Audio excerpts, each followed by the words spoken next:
Net কেলেঙ্কারির দায় নিয়ে কেন্দ্রীয় শিক্ষামন্ত্রী ধর্মেন্দ্র প্রধানকে পদত্যাগ করতে হবে। রাজ্যের শিক্ষামন্ত্রী তথা মুখ্যমন্ত্রী সর্বকালের ব্যর্থ মুখ্যমন্ত্রী হিসেবে নিজেকে প্রমাণ করেছেন। এই অভিযোগ তুলে বৃহস্পতিবার আগরতলায় শিক্ষা ভবনের সামনে বিক্ষোভ দেখায় এসএফআই। এরা কেন্দ্রীয় শিক্ষামন্ত্রী ধর্মেন্দ্র প্রধান ও রাজ্যের শিক্ষামন্ত্রী তথা মুখ্যমন্ত্রী ডক্টর মানিক সাহার কুশপুতুল দাহ করে।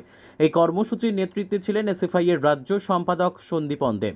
নিট দুর্নীতি সহ ত্রিপুরায় স্কুল একত্রীকরণ, ব্যর্থ বিদ্যাজ্যোতি প্রকল্প, শিক্ষক সংকট, পাঠ্যপুস্তক প্রদানে বিলম্ব, এই সমস্ত বিভিন্ন ইস্যুতে আওয়াজ তুলে এরা এদিন সারা দেশেই নিট কেলেঙ্কারির প্রতিবাদে ধর্মঘট পালন করে এসএফআই। যদিও ত্রিপুরায় এর কোনো প্রভাব লক্ষ্য করা যায়নি।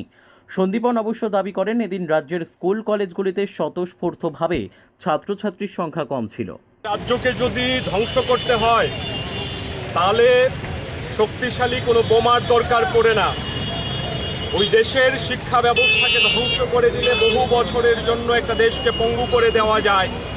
বিজেপি সরকার সমস্ত দিক দিয়ে আমাদের দেশের শিক্ষা ব্যবস্থাকে ধ্বংস করতে চাইছে। নিট এবং নেটের দুর্নীতির বিরুদ্ধে আমরা আজকে ধর্মঘট ডেকেছি। সারা দেশ জুড়ে ছাত্র ধর্মঘট চলছে। আমাদের দাবি, দেশের শিক্ষামন্ত্রী ধর্মেন্দ্র প্রধানকে এই নৈতিক দায় নিয়ে পদত্যাগ করতে হবে।